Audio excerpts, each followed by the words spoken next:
Good morning, everyone. Welcome to the Unitarian Society of Germantown's live streamed worship service. This morning, we're celebrating mothers of all kinds. Visitors, returning guests, members, and friends, thank you for joining us this morning. For more information on our congregation and programs, please email the welcoming team at welcoming@usguu.org. This email address and all of the other contact information mentioned in the announcements will be provided in the chat section of our Zoom meeting this morning. My name is Susan Deering. I'll be your worship associate this morning. Before we begin our service, I have a few brief announcements for you. First, I want to thank all those who are participating in our service this morning: Reverend Kent Mathias, longtime USG member Brene Graham, music director Mark Doherty, soloist Beverly Gross and Bob Heffley, and a really wonderful appearance by the USG Choir. Working behind the magic curtain of technology, bringing the service this morning are Jess Stanforth, Melissa Guerrero, and Carolyn Scott, with assistance from Celeste Lamb and Treva Berger. In order to maintain a safe and positive environment for our community of faith, please make sure your display name in Zoom is accurate. You may be asked in chat by an administrator to update your display if it appears that it's not. And if you don't know how to rename yourself, please work with the chat administrator or call the office at 215-844-1157 for assistance with that. USG has a wealth of opportunities for spiritual engagement, service, caring, and fellowship, and especially now during the pandemic. On the spiritual front, we have at 11 o'clock today, 2 different virtual children's programs delivered via Zoom, one for pre-K through 3rd grade, and the second for 4th through 7th graders. To join either one, please contact dsd@usguu.org. At 5 p.m., our Breathe Mindfulness session will not be happening this evening. Our next virtual mindfulness program is on Tuesday evening, when we start a new 6-week Introduction to Mindfulness program. For more information on this and other mindfulness programs, including yoga, please contact mindfulness@usguu.org. Fellowship opportunities include Friday afternoon Zooms with elders and the virtual fellowship time held after this service in the chat section. This is a great opportunity to connect with members of the congregation. It's just like after church, just without all the fabulous food. And onto the caring front, we ask you to please let our caring team or one of our COVID-19 teams know if you need help with health, if you need help with health or socializing, food delivery, or finances. We are here for you. And finally, to support the work of this church community, our stewardship committee asks all who have not yet sent in their pledges for 2021 to please do so. COVID-19 has made a huge dent in our income, and we ask our members and friends to support this community as well as you're able. Pledge through the website at usguu.org or mail in your pledge form. We're now at 33% of responses. Let's make it 50% by this evening. The opening for our service will be a testimonial from longtime USG member Brene Graham. Brene has been a powerful leader of our youth spiritual development and also has shown extraordinary hospitality over the years to our congregation and guests by making the best chicken soup around for our lunches. We want to thank her for her dedication and for her words this morning. Now, let's turn our attention to the here and now and to our spirits, hearts, and minds for a time of reflection.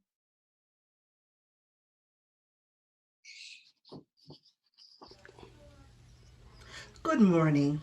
My name is Yolanda Brene Graham, and I want to let you know that I have been around USG for a while. I've been here since 1971. I didn't join until 1980, but I have worked with our church and volunteering with all the charities that they're involved with. Well, not all of them, but the homeless, the children, and I would like to let you know that I try to give as much as I can of my life of my money and of my love. Right now, we're in a pandemic, and we need to consider if we can. I know it's hard. It's very hard to give, but if you can, please do. In any way possible. Our church uh, helps in many organizations, charitable, at home, and any way it can. Our minister is a wonderful man, Kent Matthias, and I am trying to support him and what he does for the church. If you can and you can give, please do. I know it's hard. Financially, we're in trouble. In every way I can think, we are in trouble. We have people that don't have anyone to call them to find out if they're alive or dead. But we do, as a loving, wonderful church. And you are my church family. And please forgive me if I'm saying things that you can't do, but try, please. And I am going to try hard as I can.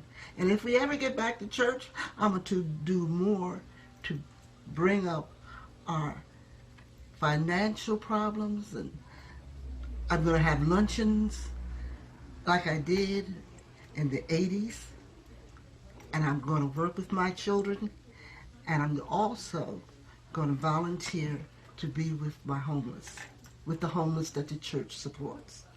And I thank you now and forever for listening to me and trying to help the church.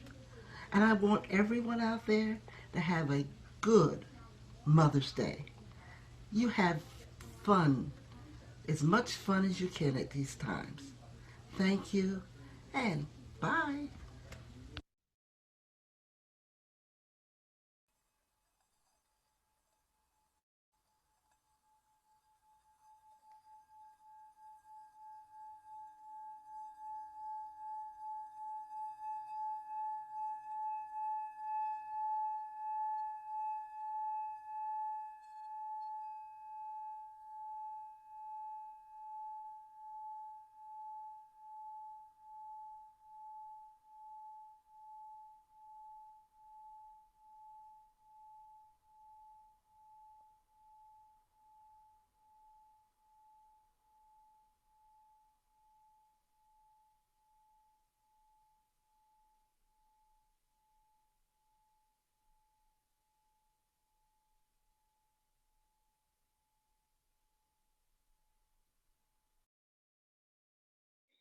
This morning, I light the chalice, symbol of our welcoming faith, with words from Reverend L.A. McCrae.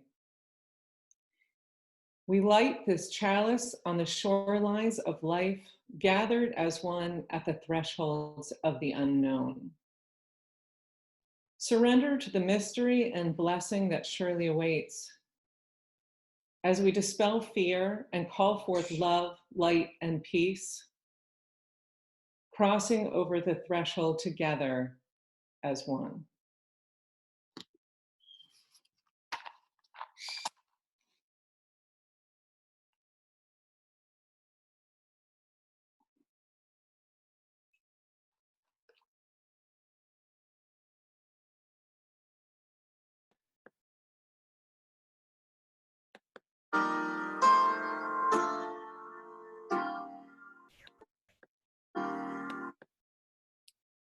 I am sorry, we are having a little glitch here.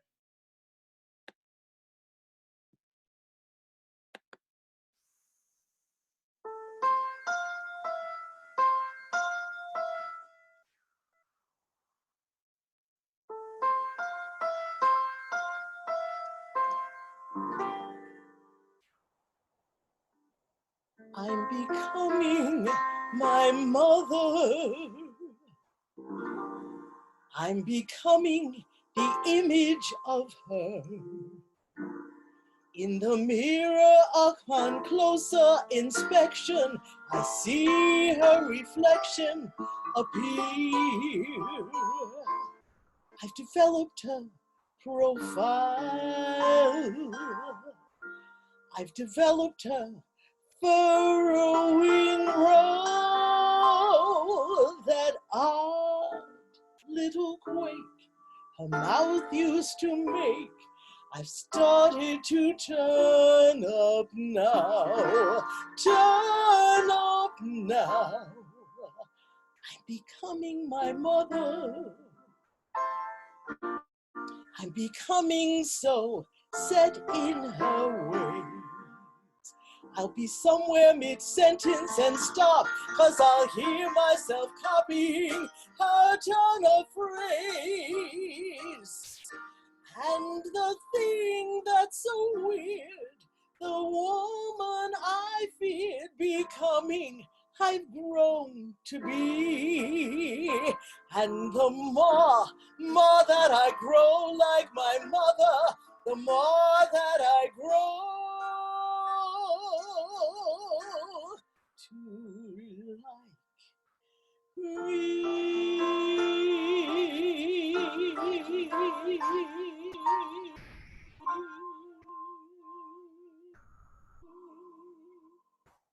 Happy Mother's Day.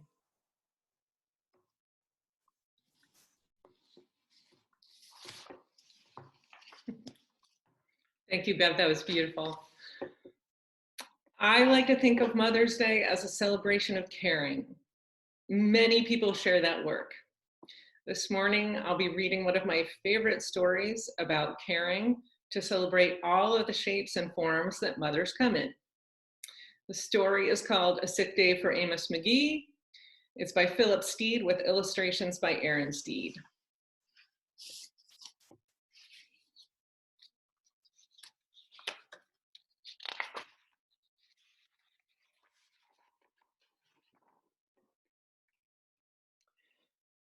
Amos McGee was an early riser.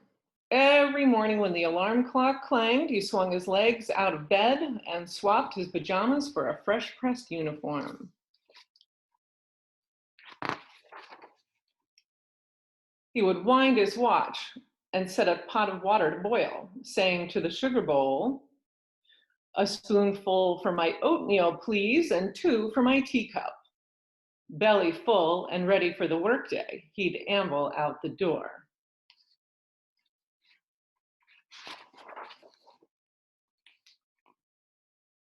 Every day, Amos waited for the number 5 bus. "Next stop, City Zoo," the bus driver would call. 6 a.m., right on time, he'd reply. Amos had a lot to do at the zoo, but he always made time to visit his good friends. He would play chess with the elephant, who thought and thought before making a move, and run races with the tortoise, who never lost.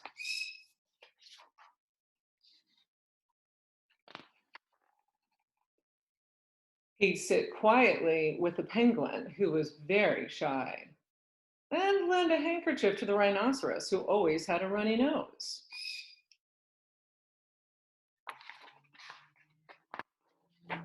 At sunset, he read stories to the owl, who was afraid of the dark.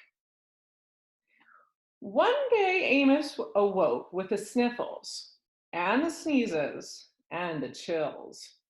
He swung his achy legs out of bed, and curled them back again and said, I don't think I'll be going to work today.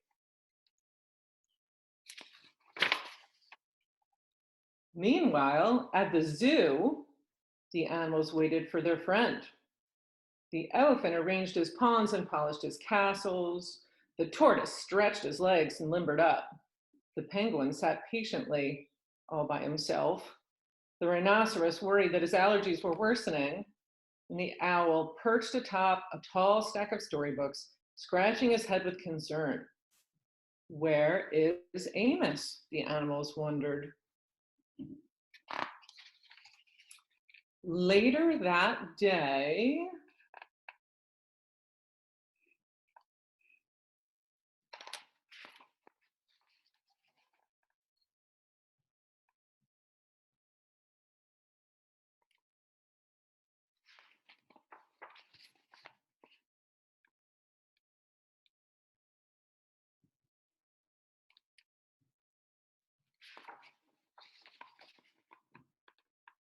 Hooray, my friends are here.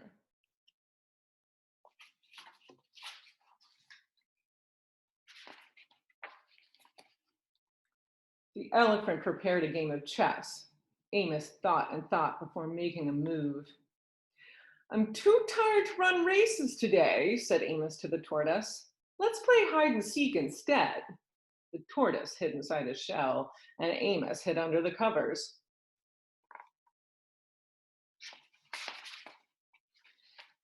Amos yawned. I could use a nap. The penguin sat quietly, keeping Amos's feet warm. Achoo! Amos awoke with a sneeze, and the rhinoceros was ready with a handkerchief.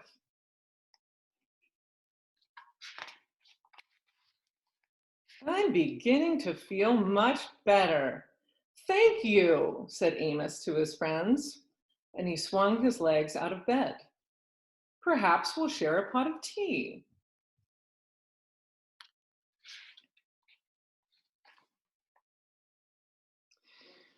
Amos wound his alarm clock. It's getting late, he said. After all, we have a morning bus to catch. So Amos said goodnight to the elephant, and to the tortoise, and to the penguin, and to the rhinoceros, and to the owl, who, knowing that Amos was afraid of the dark, read a story aloud before turning out the light.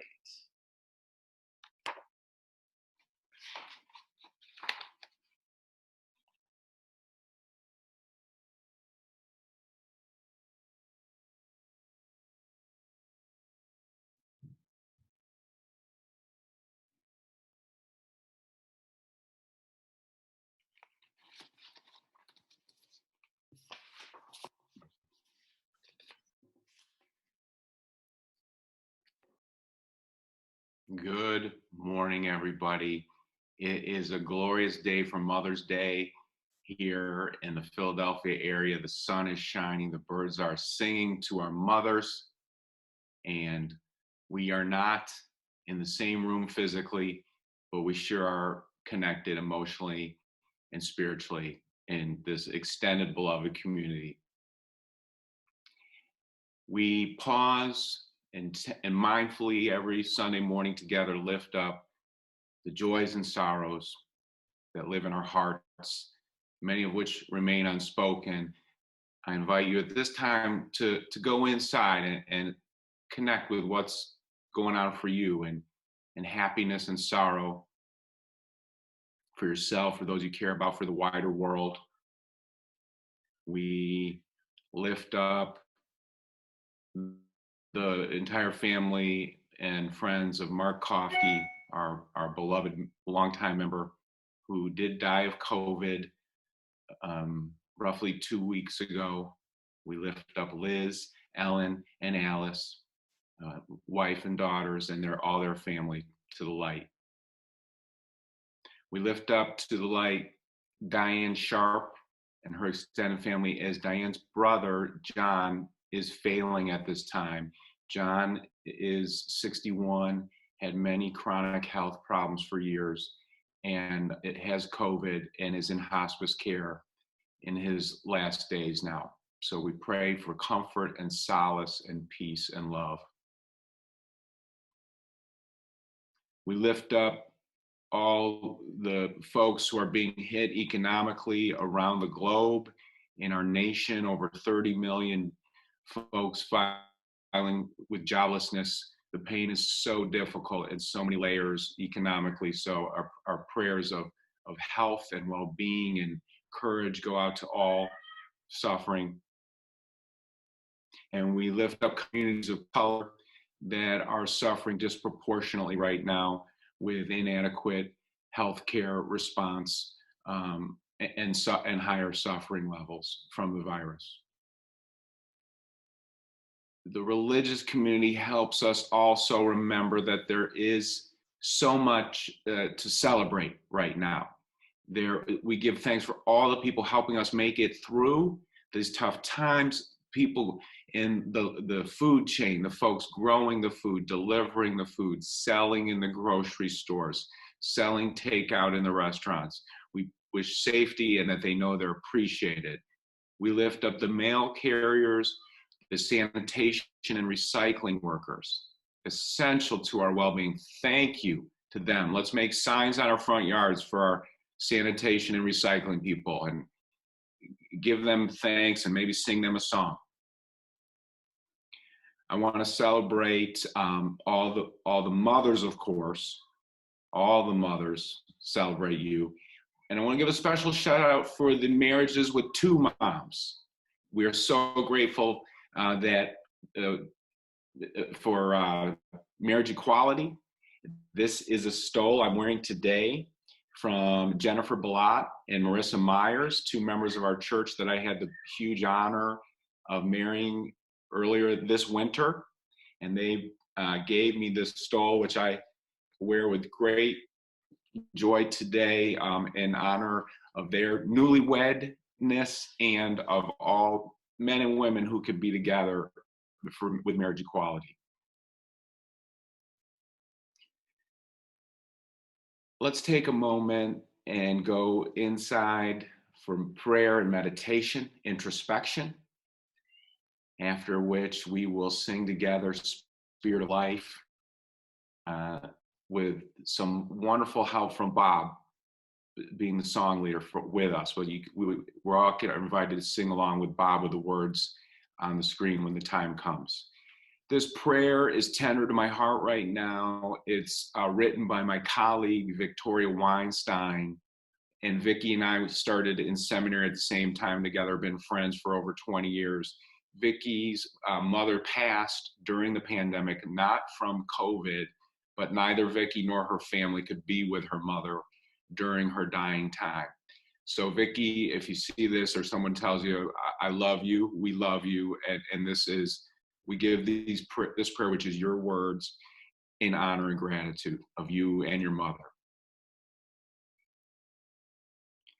We pause at this time.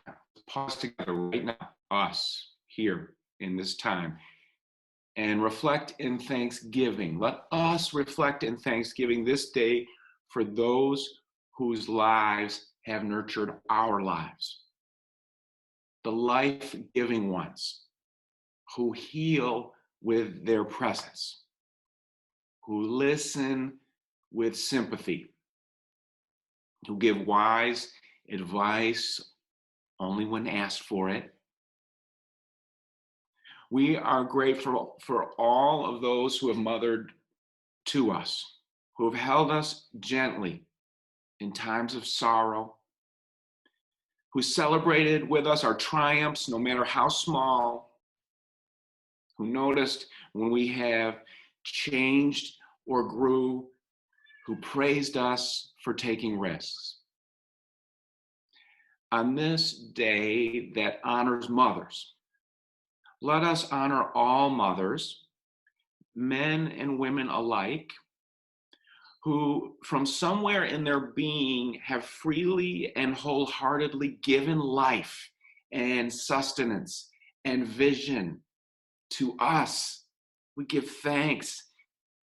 Dear God, Mother, Father of all of us, grant us life-giving ways. Grant us life-giving ways, strength for birthing and nurturing spirit, that we may take attentive care of our world, our communities, and those precious beings entrusted to us by biology or by destiny or by friendship, fellowship, or fate. Give us the heart of a mother today. Amen.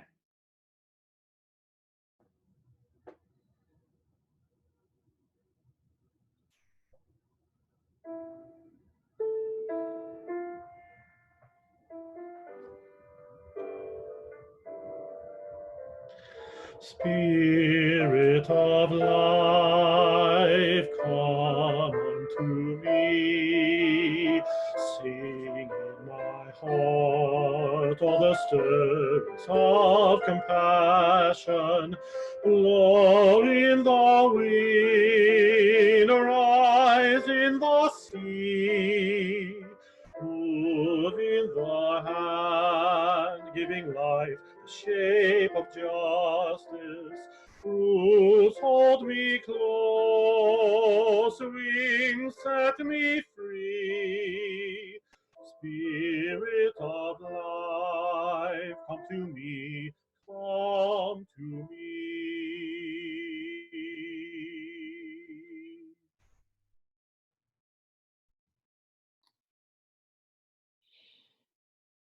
There comes a time when the pain of continuing exceeds the pain of stopping. At that moment, a threshold is crossed. What seems unthinkable becomes thinkable. Slowly, the realization emerges that the choice to continue what you have been doing is the choice to live in discomfort. And the choice to stop what you have been doing is the choice to breathe deeply and freely again. Once that realization has emerged, you can either honor it or ignore it, but you cannot forget it. What has become known cannot become unknown again.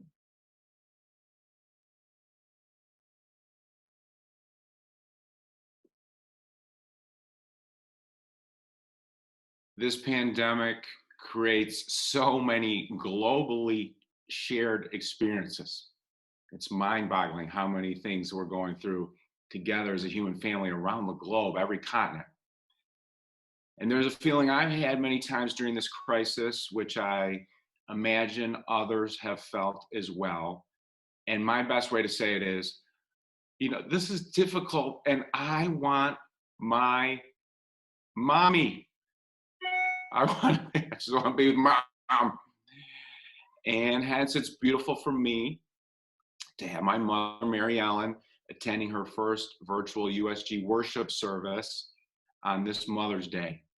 Mary Ellen has loved the Unitarian Society of Germantown for a long time. This church means a lot to her, and she's not been able to be with us physically since my father got really sick and died. So it's great to have you with us today, Mom.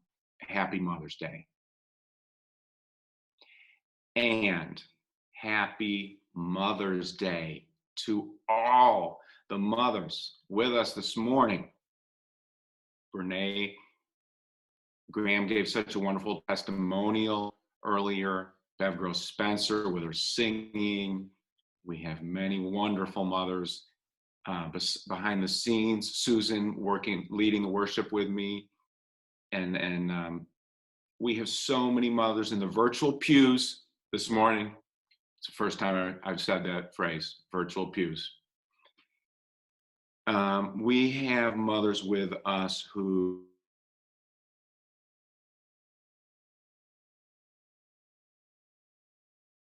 are so patient.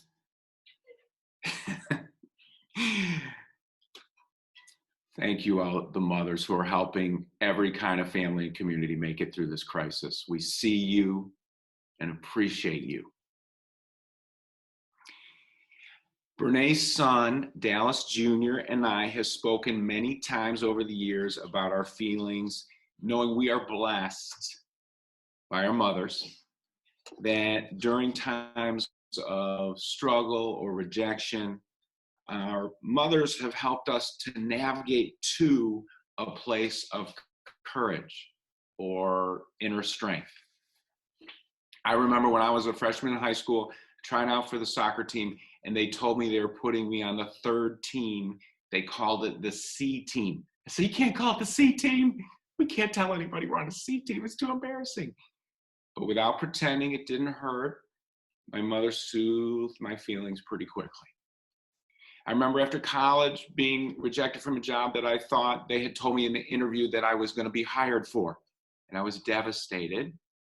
And my mother, in her steady Midwestern way, she just said, honey, if you get up tomorrow and try to do the next right thing, everything is probably going to turn out okay. And she was right. And I hold that. here in our congregation and in all the congregations in the Soul Matters program, including my mother's in Naperville, Illinois, the theme of the month is thresholds. Poet John O'Donohue writes, one way to think of a threshold is a place where you move into more critical and challenging and worthy fullness. Today we celebrate mothers and mother figures who have helped us to move into more critical and challenging and worthy fullness of our potential, of our being. We celebrate mothers of all kinds who have helped us to move from temerity over the threshold into life-affirming hope. Hope is so critical right now, and our mothers have often gotten us to hope.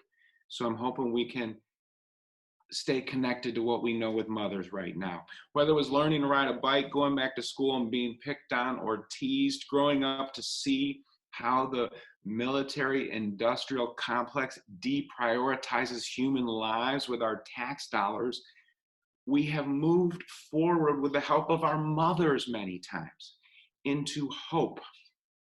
We could have backslid into fear. At times, it is true that being hopeful seems to fly in the face of the facts of a situation, prompting a question of how do you deal with hope versus reason? If you look at everything on the ground and analyze, it's not really reasonable to be hopeful. What do you do? And of course, right now that question is pertinent because these are uncertain, worrisome times. Many of us have been hit with difficult changes, obstacles, realizations that have brought us shock and grief for real. This is why we go to the core of our religious heritage, which includes hope. In the 1940s, Unitarian minister James Luther Adams preached wisdom that many of us received at our mother's kitchen table. Adams said, we must continually find ways to access the resources, both divine and human, to make positive change. The existence of these resources, which some call God's grace, justify and demand of us an ultimate optimism. The fact that we have all kinds of resources, human and divine, available to us, demands of us to be ultimately optimistic. I think our mothers have taught us that many times. Teaching about the importance of ultimate optimism to his Harvard and Meadville seminarians, James Luther Adams was not a man naively stuck in his ivory tower. Reverend Adams had given his heart and soul and body to ministering throughout World War II. He worked with American and German resistance workers. He was in the movement, which was filled with many strong mothers, in efforts to stop the Holocaust and help refugees escape the violence and the killing. These folks that Adams was working with were coming into close contact with the potency of humanity's capacity for evil. Yet, in the midst of those brutally challenging experiences, Adams and others continually said that it was their faith commitment to remain hopeful, even when the facts of the situation were not hopeful. They came to realize that hope is actually very realistic, no matter what, as it is based on consciousness and infinite possibilities that are. Many of the mothers of the resistance established a practice when they were feeling discouraged with themselves or the world. They listened to Bach. One group in particular gathered various times to listen to the Bach Mass in B minor and talk afterwards about what it meant to them. And one person said, when I hear that piece of music, I say to myself, well, at least I belong to the human family, which can create such supreme beauty. connecting with this kind of, making these connections between music and beauty and hope seems similar to what we're seeing folks do at hospitals around the country right now. When the patients who do recover from COVID leave, folks form two lines outside these hospitals. Look this up if you haven't seen it, and maybe play a clip of it. It's powerful. Doctors, nurses, all the hospital staff, family members come, two socially distanced lines, and they play a piece of music. Many times they're playing the Beatles, Here Comes the Sun, and then they dance and sing and feel hope. And they have some tough days that don't feel very hopeful, but they do this to create hope. For millennia, mothers have known this kind of faith-based optimism. In my ministry, I've heard many mothers express feelings of exhaustion and worry, but then reject the pull to become overly pessimistic. More than once, a mother said to me, look, I have children and grandchildren, so internally I can be as pessimistic as I want, but I have to be optimistic for them and with them.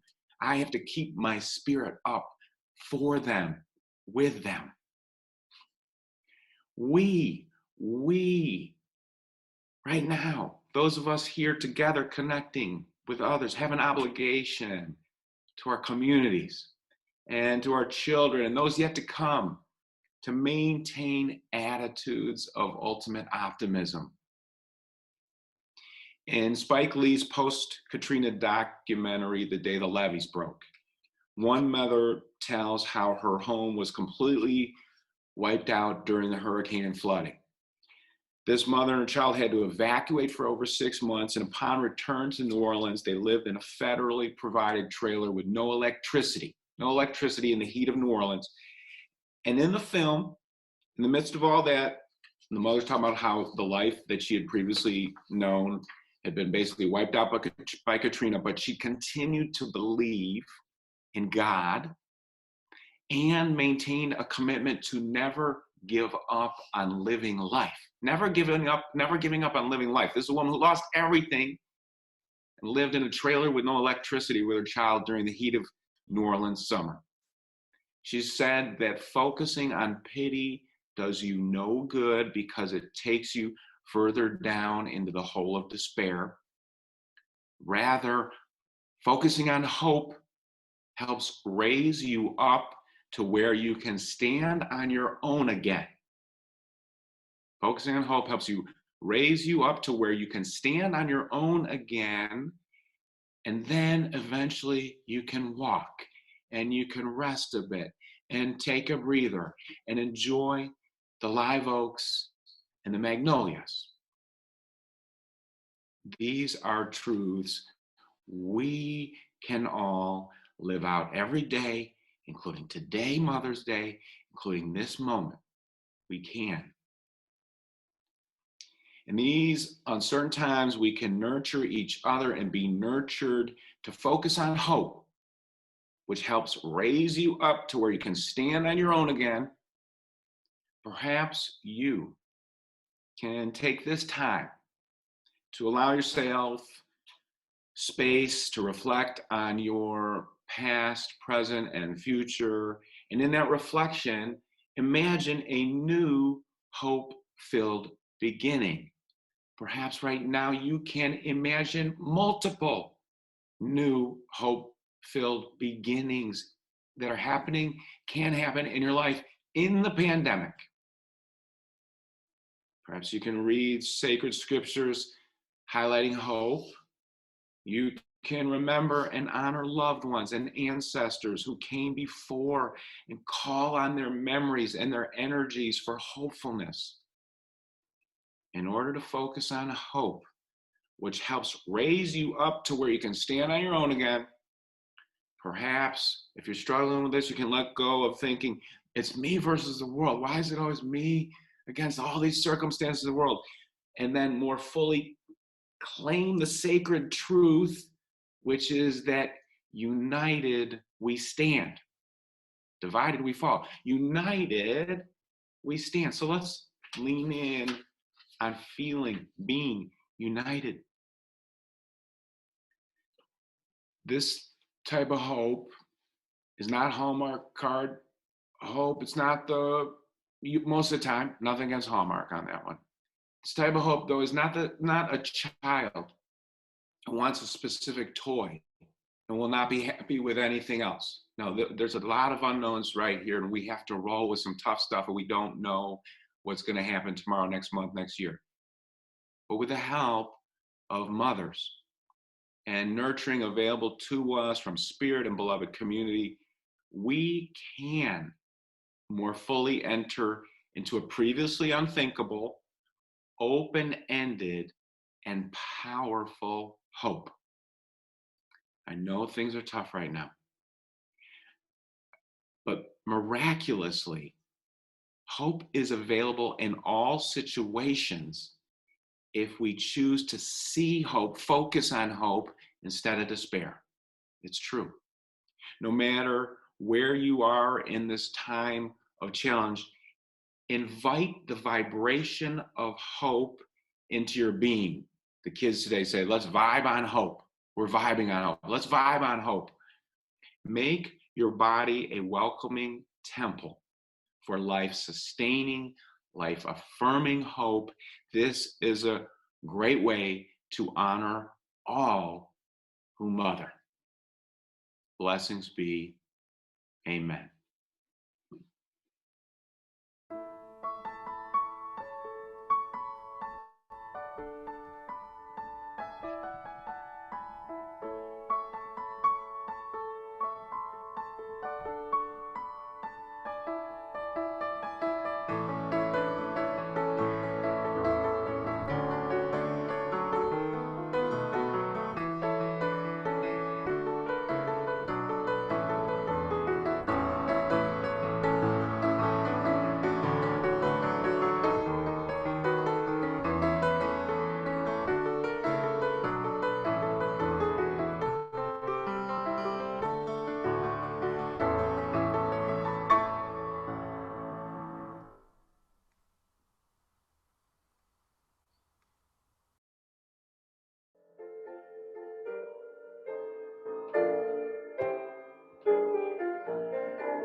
Though days be dark with storms, and burdens weigh my heart,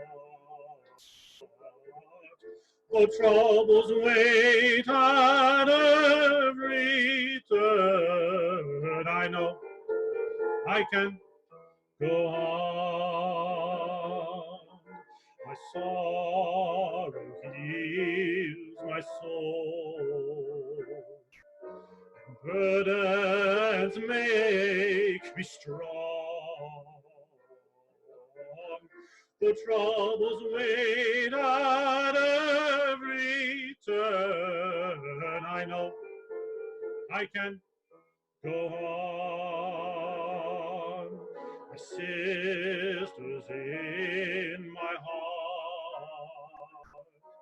my brother in my song.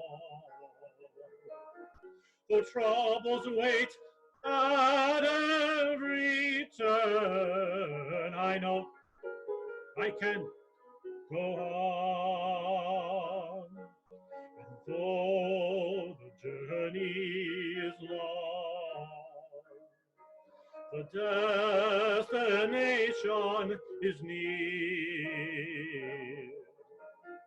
For troubles wait at every turn, I know I can go on. So brothers, take my hand, and sisters, sing my song. When hope awaits at every turn, I know I can go on.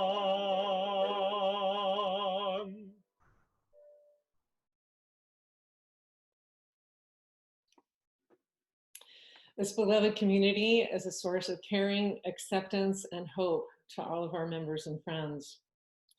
Please be as generous as you can as we gratefully receive the offering for the ongoing work of our community. To contribute to the Sunday plate, please send a text with the amount followed by a space and the word son. To contribute to the fulfillment of your 2019-2020 pledge, please send a text with the amount followed by a space and the word pledge. All texts for offering should be sent to the number 215-608-2660. We are very grateful for your generosity. Those instructions will be provided to you in this slide and also in the chat section.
Why?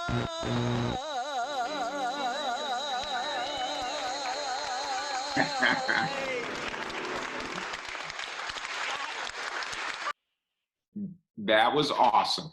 That was exactly what we needed, I think. And we need everything we can get right now. I want to give these closing words in honor of the family of Ahmaud Arbery, young black man senselessly gunned down in Georgia by two white men who for too long were not even started to be held accountable. And this closing words are from Julia Ward Howe, great Unitarian leader of the 1800s, abolitionist, suffragist, really the starting person, one of the key starting persons of Mother's Day movement. She made a Mother's Day proclamation in 1870, which I think resonates so much today of us needing to stand up and more than pray, more than give good words, do something to stop the senseless violence against people of color in our nation. Let us hear her words as if they were spoken live from her to us today. Mother's Day Proclamation of 1870. Arise then, women of this day. Arise, all women who have hearts, whether your baptism be that of water or fierce. Say firmly, we will not have great questions decided by irrelevant agencies. Our son shall not be taken from us to unlearn all that we have been able to teach them of charity, mercy, and patience. As men have often forsaken the plow and anvil at the summons of war and violence, let women now leave all that may be left at home for a great and earnest day of council. Let them first meet as women to bewail and commemorate the dead. Then let all people solemnly take counsel with each other and find the means whereby the great human family can live in peace. Blessings be.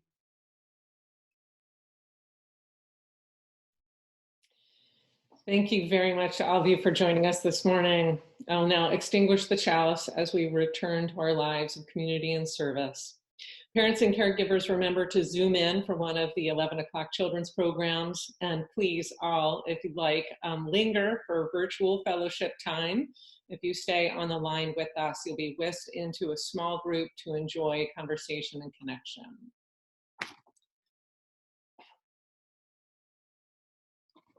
Blessings to you in the coming week. And now please pass the peace in person or in spirit with your neighbors.